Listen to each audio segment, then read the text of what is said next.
Halo sahabat Sibakul, gimana kabarnya? Senang sekali podcast Geber UMKM Naik Kelas, podcast Gebuk hadir lagi untuk menyapa Anda. Dan kali ini kita punya tema yang tentu saja menarik dan tentunya akan sangat bermanfaat bagi sahabat Sibakul semuanya. Nah, sahabat Sibakul, UMKM seperti kita ketahui merupakan salah satu sektor yang terdampak cukup signifikan dalam masa pandemi ini dan berbagai tantangan dihadapi oleh para pelaku UMKM khususnya di awal-awal pandemi, mulai dari terkait dengan bahan baku, kualitas produk dan lain sebagainya.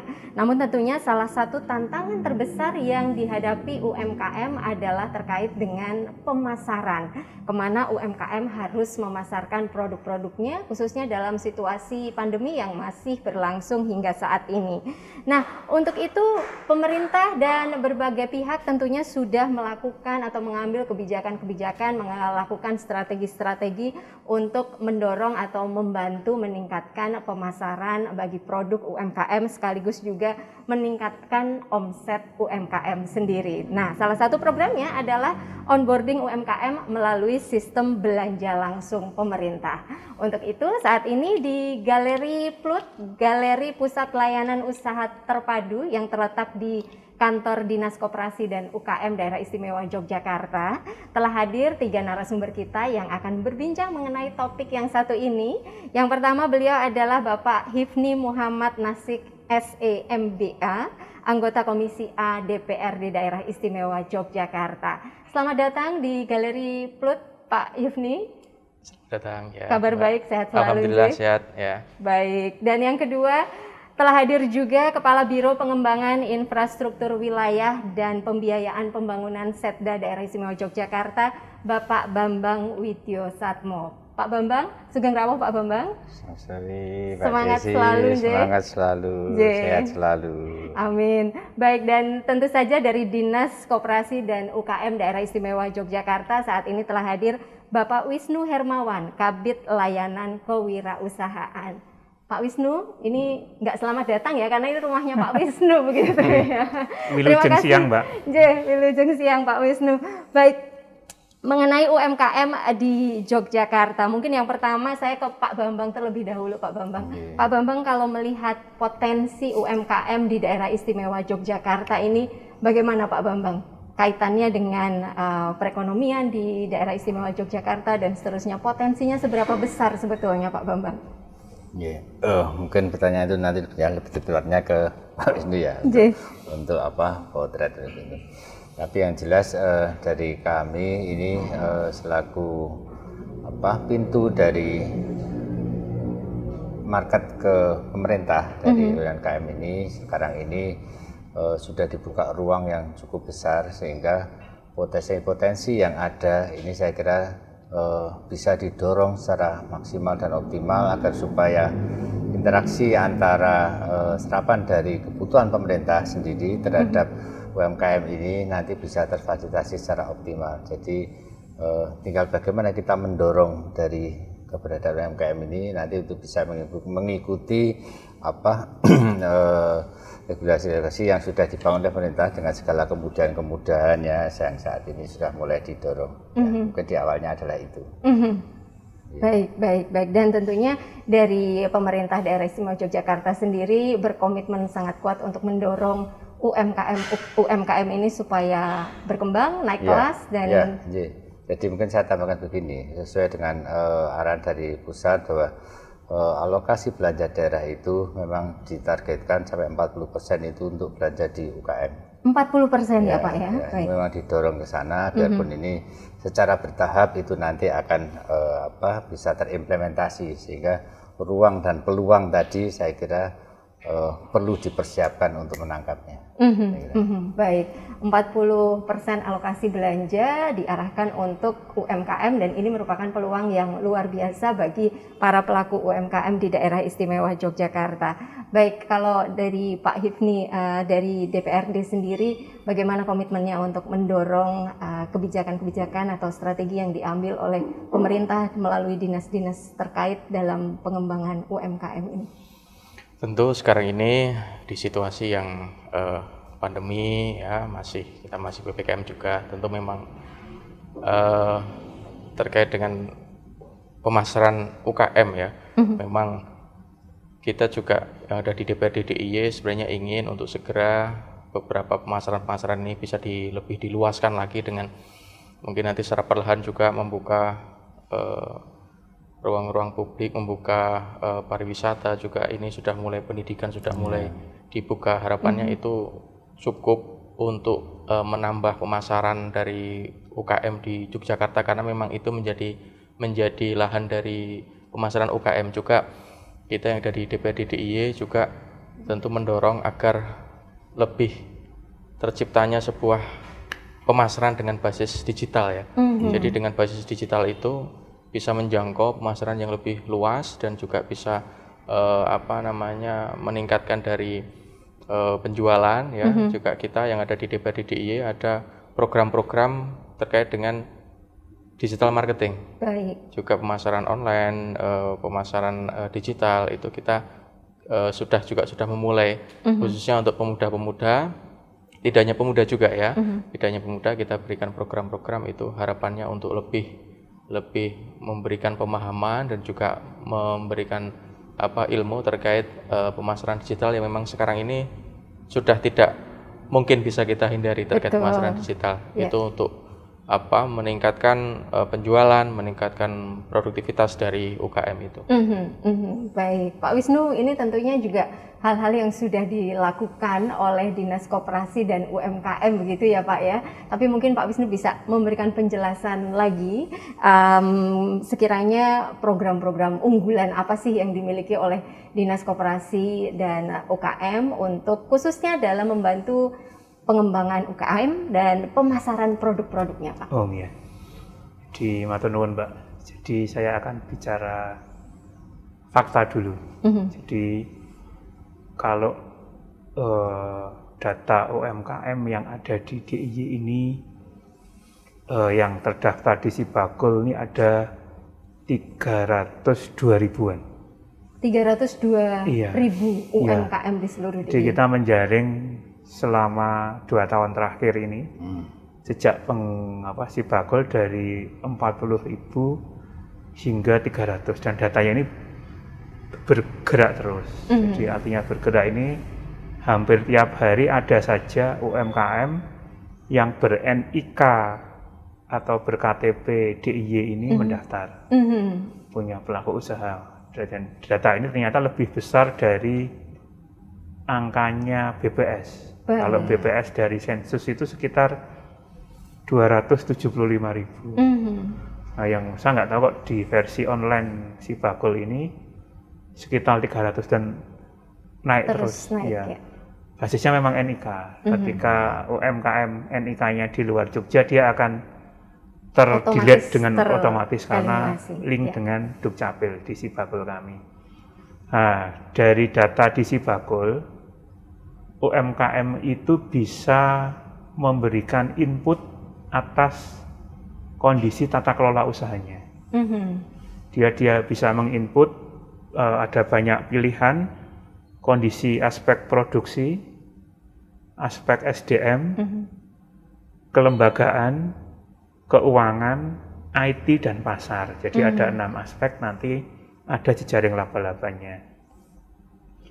Kalau bicara pemasaran, memang sebagian besar UMKM saat pandemi sebenarnya dia sudah paham pasarnya. Pasar saya lokal atau banyak online atau jauh dari DIY atau mereka sebenarnya sudah tahu dari, kalau kita berikan beda kalau pengetahuan literasi tentang produksi, IT, kelembagaan, keuangan, kemudian yang lainnya bagian besar masih klasifikasinya masih cukup rendah sehingga tapi ketika pandemi ini kemudian menghampiri wilayah DIY, akhirnya mereka terdampak dan mereka kesulitan. Akhirnya mau tidak mau ekosistem digital itu UMKM harus bisa masuk, harus melakukan transformasi dari pelayanan bisnis yang konvensional yang biasanya ketemu dengan Pak Hifni, kemudian saya bayar, ketemu dengan Pak Bambang WS, kemudian saya ngasih barang langsung, gitu kan.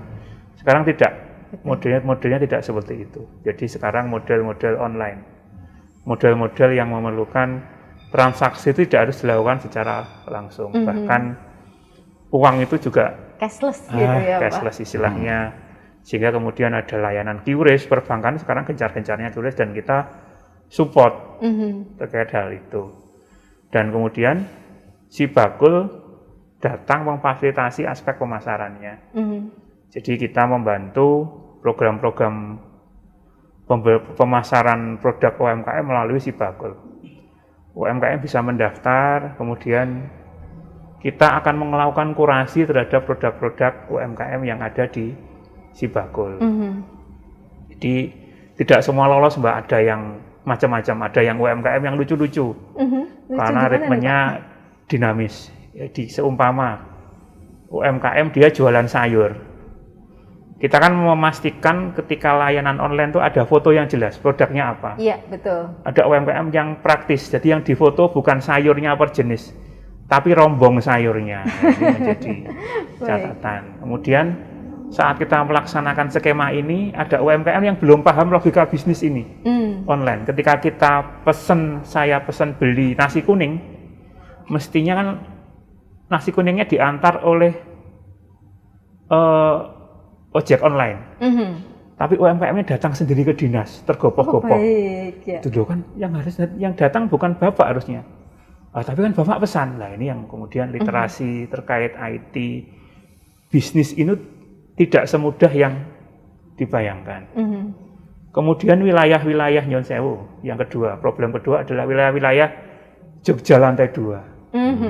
Yang fasilitas akses internetnya itu susah sinyal ya Pak? Susah sinyal, itu transaksi di wilayah Jogja lantai 2 yang menggunakan si Bakul itu tidak sekencang wilayah Sleman, Kota Bantul.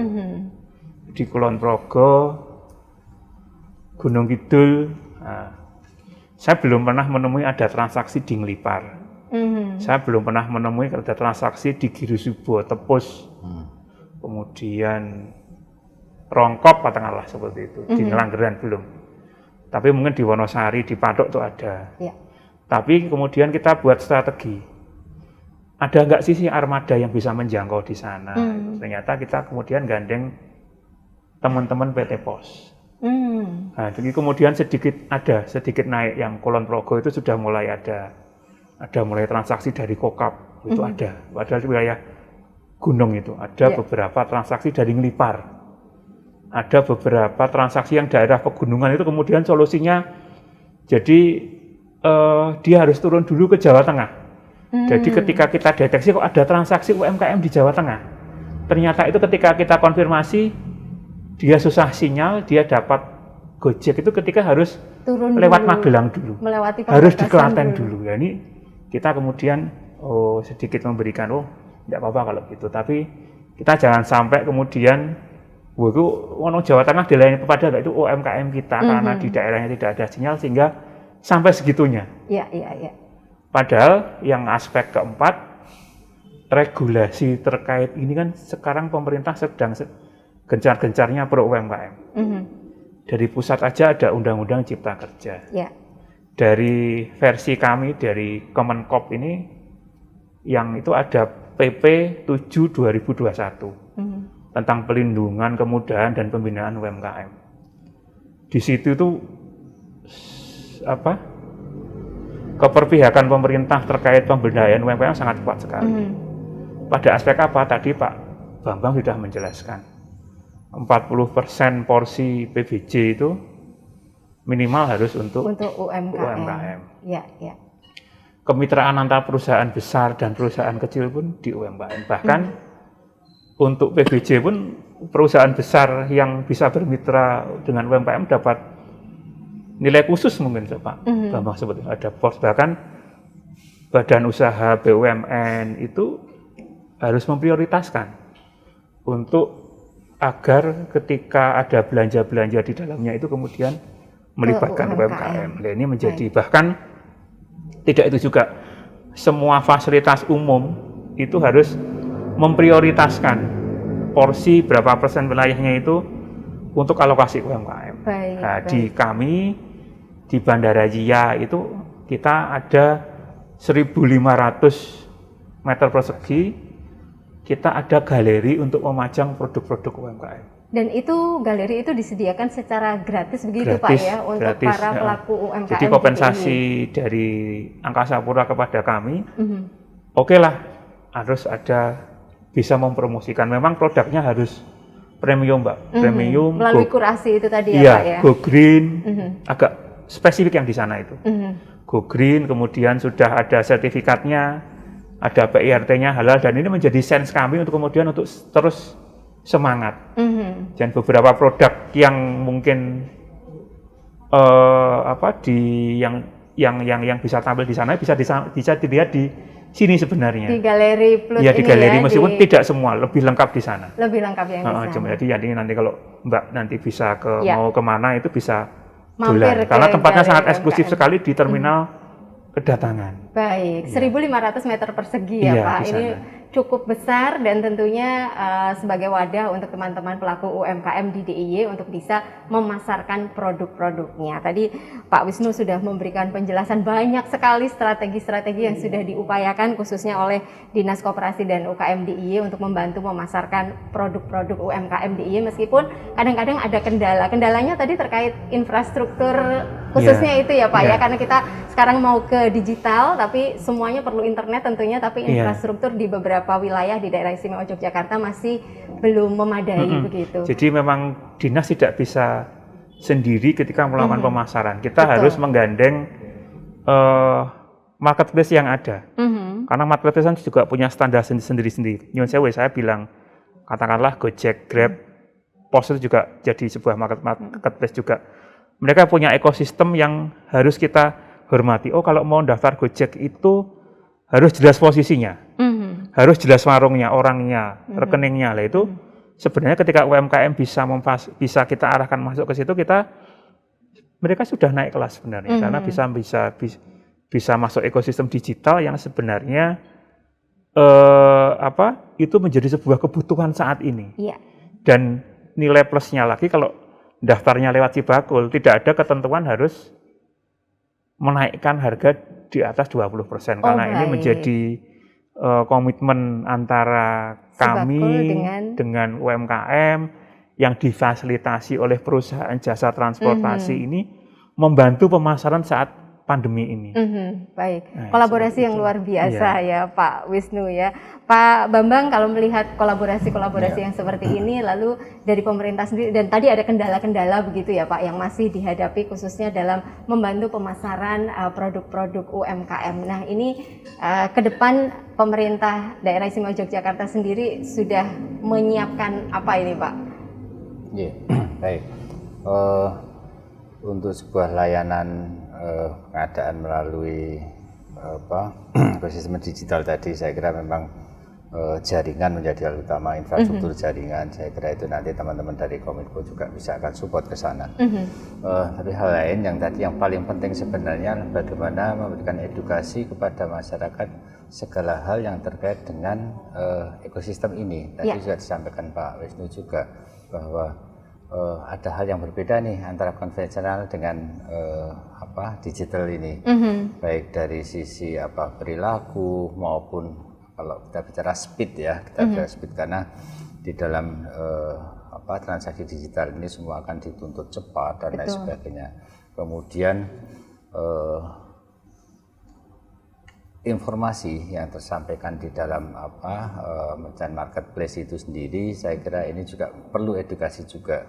Bagaimana kita bisa mempreview produk kita sebagus mungkin, tapi nggak bohong, sehingga kalaupun nanti terjadi transaksi, kita bisa memberikan seperti apa yang kita previewkan. Juga ya. Saya juga informasikan bahwa ruang yang sudah dibuka oleh pemerintah daerah dalam hal ini melalui layanan pengadaan ini cukup baik progresnya di DIY ini karena baru distartkan sekitar bulan Juli ya, Juli 2021 ini sudah lebih dari 400 juta yang sudah transaksi di bela pengadaan ini, sudah lebih dari 400 juta. itu pun skopnya masih terbatas. Terbatas kenapa? Karena kebanyakan belanja makan minum ini kan masa pandemi ya, Pak. Jadi masa pandemi sehingga transaksinya otomatis turun. Tapi sirkulasi dari transaksi ini sudah terlihat progres yang sangat baik.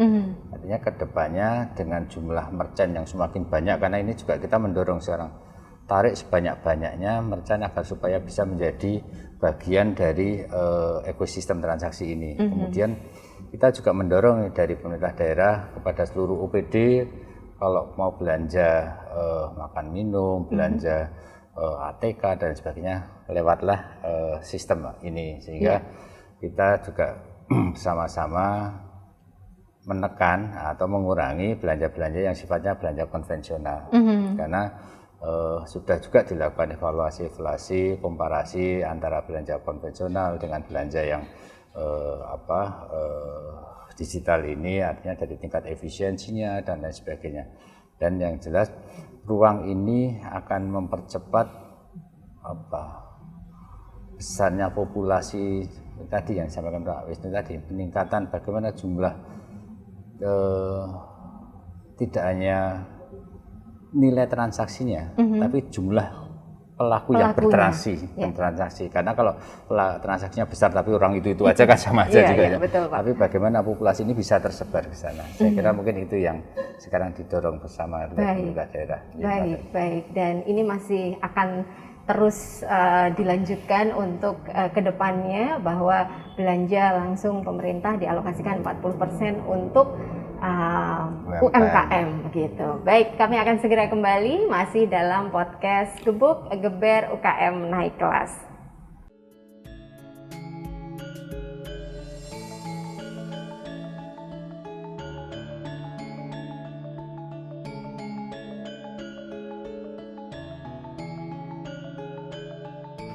Halo, selamat siang. Saya Ilham Amir, owner dari kedairoti.com. Usaha kami adalah usaha bakery di bidang bakery, di mana selama ini kami menerima pesanan dari berbagai hotel, kafe, resto, dan pelaku usaha kecil. Jadi kami memproduksi beberapa jenis roti, di antaranya itu jenis roti tawar, itu roti burger, roti pizza, roti john, dan roti baguette, dan lain-lain. Dengan adanya program Sibakul ini, kami selaku para UMKM sangat-sangat terbantu, terutama di saat pandemi seperti ini ya, di mana orang hanya di rumah saja. Itu kendala kami para UMKM adalah ya penurunan penjualan karena orang pada takut keluar rumah. Tapi dengan ada program Sibakul ini ada program untuk free delivery, di mana konsumen kami bisa memesan melalui aplikasi Sibakul, nanti akan diantar gratis. Dan ini program dari Dinas Koperasi Daerah Istimewa Yogyakarta. Kedepannya kami berharap ada program-program yang seperti ini semakin mendukung, karena masa pandemi ini nggak bisa kita pastikan sampai kapan.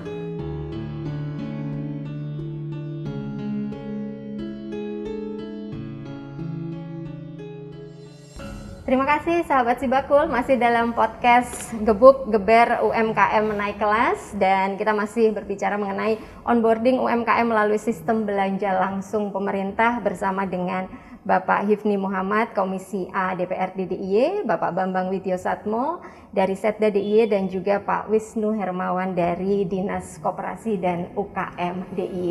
Pak Hifni, ini kan tadi sudah ada kebijakan dari pemerintah, 40% belanja langsung pemerintah itu dilakukan dengan melibatkan UMKM begitu ya.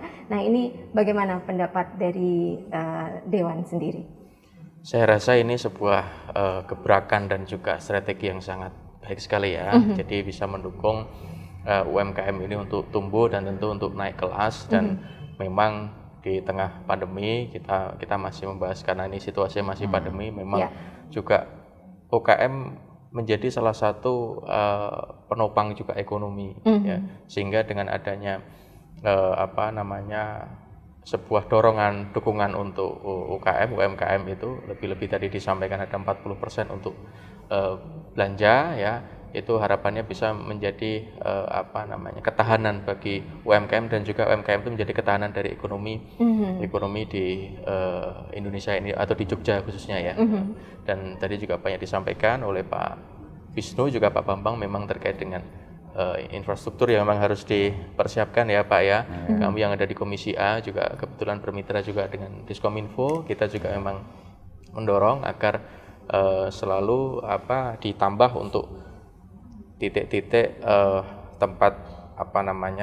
tempat-tempat spot wirausaha ya, tempat-tempat di situ ada pasar-pasar agar diberikan pemasangan wifi juga. Kami melalui program-program di Pokir di Dewan juga kita juga memasang kemarin beberapa usulan-usulan, kita pasang juga wifi di beberapa titik-titik di pasar-pasar itu atau titik simpul-simpul ekonomi lah. Itu tentu tadi senada dengan apa yang disampaikan Pak Wisnu dan Pak Bambang. Jadi harapannya memang kita optimis, lebih-lebih nanti harapannya pandemi ini sudah bisa mulai turun begitu ya. Nanti juga pariwisata dibuka, sekolah, tempat-tempat belajar dibuka, itu nanti Jogja akan cepat sekali untuk bisa bangkit ya.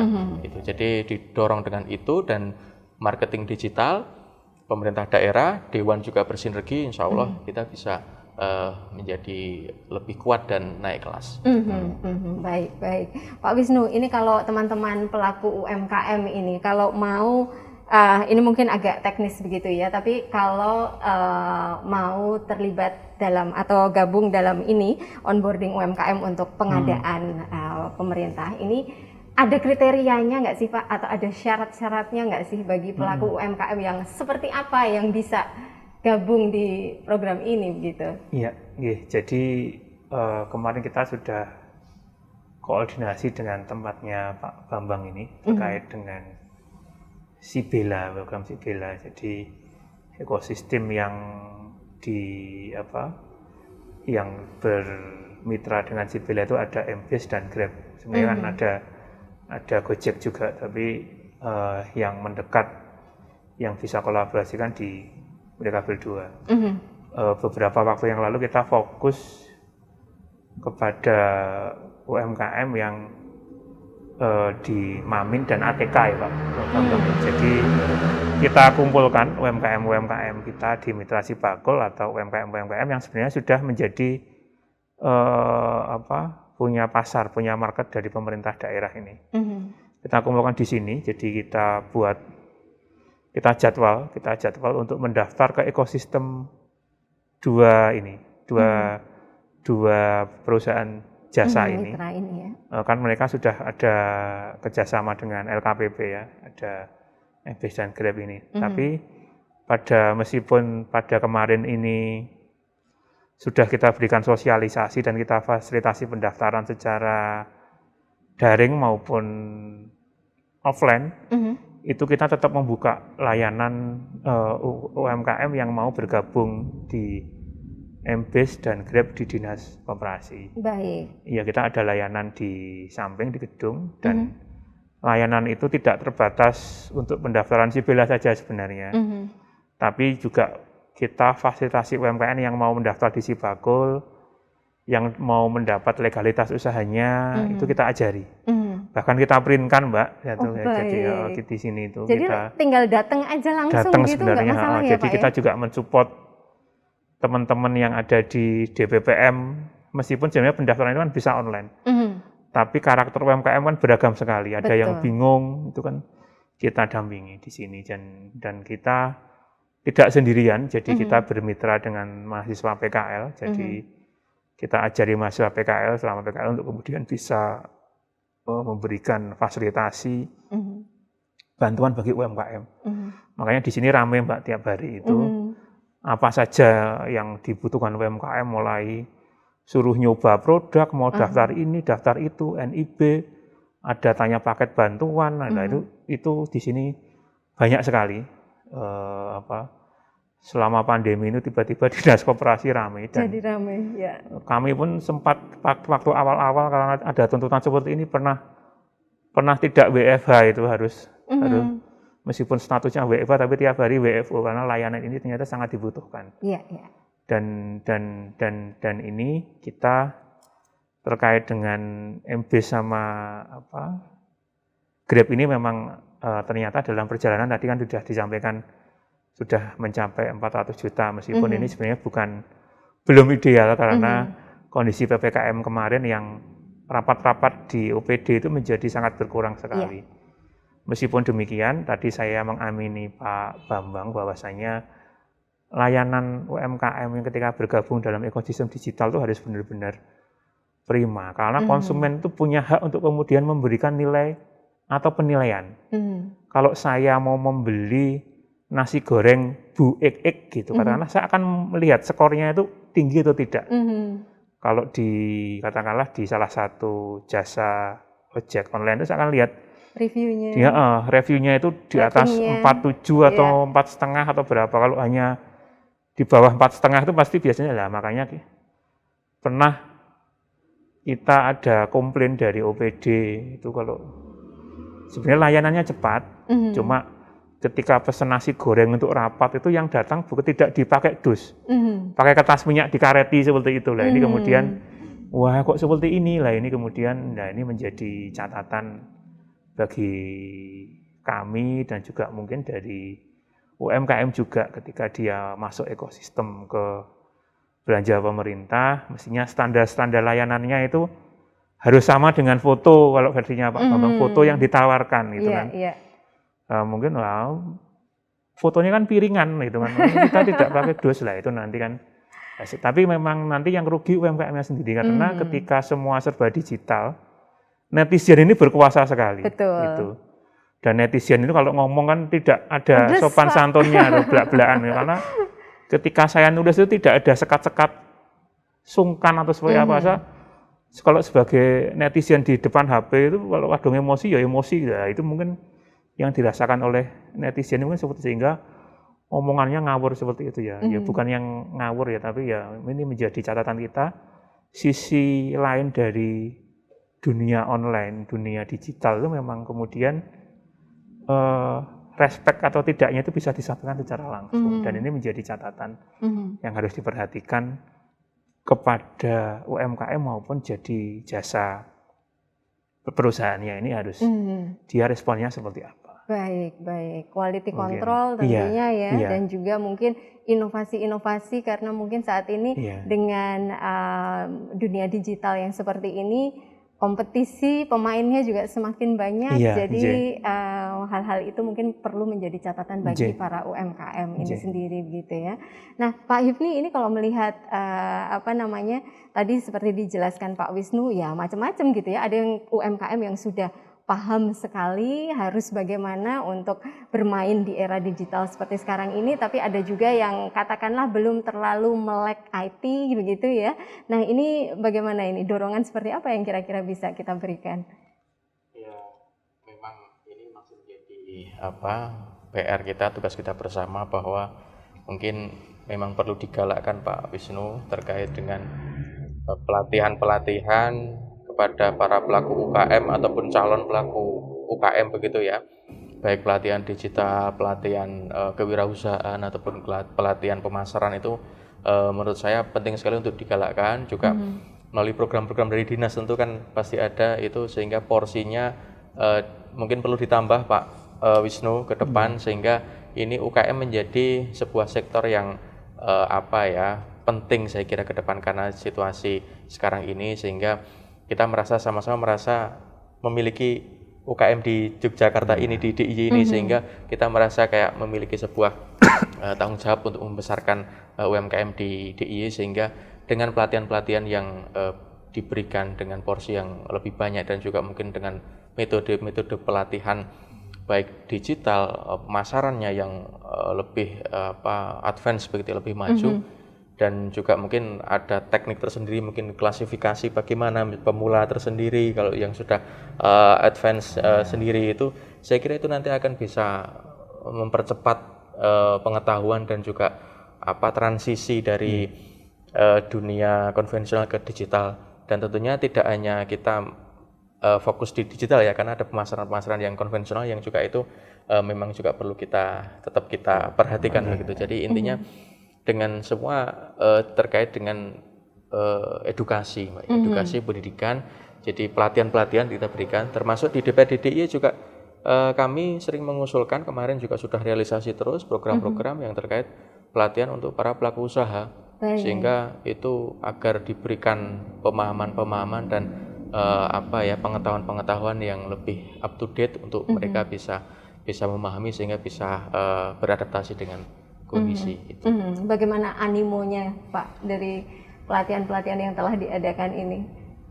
Animonya sangat luar biasa, sangat mereka sangat antusias ya.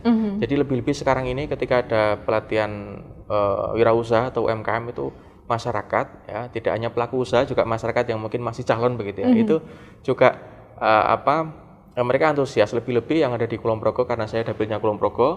Di sana ada bandara sehingga mungkin situasi sektor bisnis di Kulon Progo ini kan cukup bergeliat ya. Lebih-lebih kami juga banyak di Kulon Progo ini memberikan program-program terkait untuk pelatihan kuliner ya. Karena dengan adanya bandara, semua orang naik dan turun di Kulon Progo itu semua pasti butuh ingin makan, ingin minum. Tadi juga disampaikan ada makan minum yang memang menjadi salah satu sektor yang unggulan begitu ya. Jadi sangat antusias. Lebih-lebih yang muda-muda begitu. Juga di Kulon Progo sekarang menjamur sekali wirausaha terkait kuliner, sehingga ini memang perlu tangkapan sebuah kepekaan dari dinas yang lebih menangkap geliat-geliat itu Pak Wisnu nanti, sehingga bisa didorong untuk dikembangkan lagi bersinergi dengan OPD yang lain, Dinas Pariwisata, Dinas Kominfo, sehingga ini bisa menguatkan sektor ekonomi di DIY. Jadi sebetulnya ini pelatihan-pelatihan seperti ini memang sangat dibutuhkan oleh masyarakat begitu ya, meskipun saat ini belum terjun sebagai pelaku UMKM, tapi ketertarikannya, keinginan untuk terjun sebagai wirausahawan rasa-rasanya kok cukup besar begitu ya. Baik. Pak Bambang, ini harapannya Pak Bambang ke depan, apakah untuk khususnya dalam hal sistem belanja langsung pemerintah ini, apakah ada rencana ke depan mungkin yang 40% itu akan dinaikkan lagi begitu Pak, atau gimana nih Pak? Iya, baik. Yang 40% tadi aran ya, aran. Artinya kita berusaha untuk mewujudkan ke sana. Karena memang dalam situasi pandemi ini kan banyak yang harus disikapi. Betul. Konsepsi pembiayaan banyak harus disikapi karena kebutuhan yang sangat mendesak. Karena tapi ke depan saya kira ini memang sebuah langkah yang memang harus diupayakan terus. Karena ini pun selalu dipantau sampai pemerintah pusat. Artinya bagaimana keseriusan daerah dalam mensikapi tadi yang sampaikan Pak itu, mengembangkan UMKM itu. Artinya bentuknya apa kebutuhan pemerintah yang paling dekat ya keperbiaan anggaran kan gitu ya, yang paling dekat di sana. Jadi tidak hanya itu saja, yang paling penting juga bagaimana masyarakat ini juga tidak hanya terpaku kepada belanja pemerintah saja, kan gitu ya. Karena ruang digital ini sebenarnya kan bukan hanya untuk belanja pemerintah, tapi juga ruang publik yang lain saya kira. Kalaupun pemerintah tidak, kalau tadi sistem belanja langsung di Sibela itu tidak hanya Pemda DIY, artinya dari pemerintah kota mau belanja pakai Sibela ini juga bisa dari pemerintah Kulon Progo, bisa bahkan pemerintah Klaten pun bisa juga. Dan kami melihat contohnya selain makan minum ya, komoditi-komoditi yang lain, mungkin kerajinan, souvenir dan lain sebagainya. Ini sangat potensial sekali karena ini menyangkut karakteristik daerah, kan gitu ya. Artinya kalau orang Jakarta, pemerintah Jakarta mau beli nih souvenir Jogja gitu ya, dia bisa beli melalui Sibela kita gitu. Bisa. Artinya transaksi ini tidak membatasi boundary sebuah kewilayahan, tapi justru dia akan open ke sana gitu ya. Tapi pembinaannya memang dari sampaikan Pak Wisnu, pembinaannya adalah yang di sini, tapi tidak membatasi transaksinya. Jadi sebuah ruang yang saya kira memang harus didorong ke sana. Dan saya sama sepakat tadi dengan sampaikan Pak Wisnu bahwa tidak hanya ruang digital ini yang harus dibangun, tapi kekuatan di konvensional pun juga harus dibangun. Karena apa? Karena di Jogja ini kan kota wisata yang pasti dikunjungi juga, kan gitu ya, di mana transaksi konvensional juga menjadi bagian yang tidak terpisahkan dari sebuah rangkaian kegiatan pariwisata. Ini juga harus didorong di sana, sehingga bagaimana bisa kuat di market konvensional, bagaimana bisa kuat di market digital. Dan ruangnya dipastikan akan lebih lebar, probabilitas terjadinya transaksi pasti lebih besar. Iya, baik. Itu, memperhatikan pasar digital dan juga pasar konvensional begitu ya Pak Bambang ya. Baik, ini terakhir Pak Wisnu, pesan untuk teman-teman sahabat Sibakul, teman-teman pelaku UMKM di DIY ini. Jadi gini Mbak, jadi yang pertama yang ngurusi UMKM itu memang sebenarnya tidak hanya dinas koperasi. Baik. Kebetulan kalau dari ranah regulasi, urusan koperasi dan UMKM itu nempelnya di dinas koperasi kalau dari versi daerah. Nah, tapi sebenarnya kalau dari versi secara fungsi, UMKM itu banyak yang ngurusi Mbak. Jadi kalau dari sektor, kalau dinas koperasi UMKM jelas ya, undang-undangnya jelas, PP-nya jelas, UMKM. Tapi ketika di dinas pariwisata, di sektor pariwisata itu, baju UMKM itu bajunya berganti menjadi ekonomi kreatif. Itu juga UMKM juga. Ketika di Indak itu bajunya menjadi IKM, industri kecil dan menengah. Sama sebenarnya itu UKM juga. Di Kominfo juga ada pelaku ekosistem digital, itu juga saya lihat ada sekarang itu pelatihan-pelatihan yang dibiayai Kementerian Kominfo itu juga membina UMKM yang mendapat fasilitas ini tadi, fasilitas WiFi itu, kemudian dia ada perubahan dari aspek transaksi enggak, ada tambahan kesejahteraan enggak. Nah, kemudian kalau kita bicara tempatnya Pak Bambang ini juga si Bella ini juga menjadi bagian untuk kemudian bagaimana amanat undang-undang itu harus ditegakkan, harus dijalankan minimal 40% itu harus minimal dengan segala keterbatasannya ya Pak Bambang ya. Artinya ini kita belum bicara yang kabupaten kota, sekarang juga sama tadi dijelaskan oleh Pak Hifni tadi.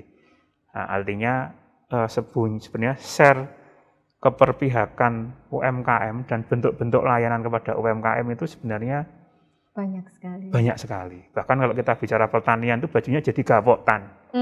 Kalau bicara dislautkan jadi pokdakan. Nah, semuanya UMKM. Itu semua itu UMKM semua sebenarnya. Cuma share masing-masing OPD kan punya tingkat.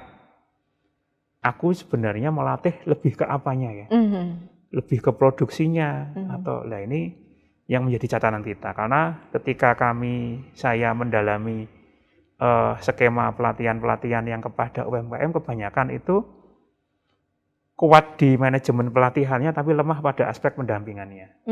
Baik. Jadi ketika pelatihan selesai purung ditinggal mbuh kowe piye, tapi ketika kita sudah melakukan pendampingan ya kita akan tahu kemudian ketika dia menghadapi ini itu kemudian kita tahu masalahnya. Tapi jangan sampai skema pendampingan itu kemudian membuat UMKM manja. Apa-apa pinginnya dikei brung rampung beres, tapi kemudian tidak bisa melakukan transformasi pada aspek entrepreneur-nya. Karena membangun jiwa entrepreneur itu bukan hal yang mudah. Entrepreneur itu harus dibangun dari lingkungannya. By proses, dia pernah jatuh atau tidak, dia pernah bangkit atau tidak, dia pernah merasakan bisnisnya sepi laris atau itu nanti digembleng. Dan ini yang menjadi penting, bahwasanya jiwa entrepreneur spirit itu memang menjadi PR kita untuk bagaimana sebenarnya ekonomi kita ini digerakkan.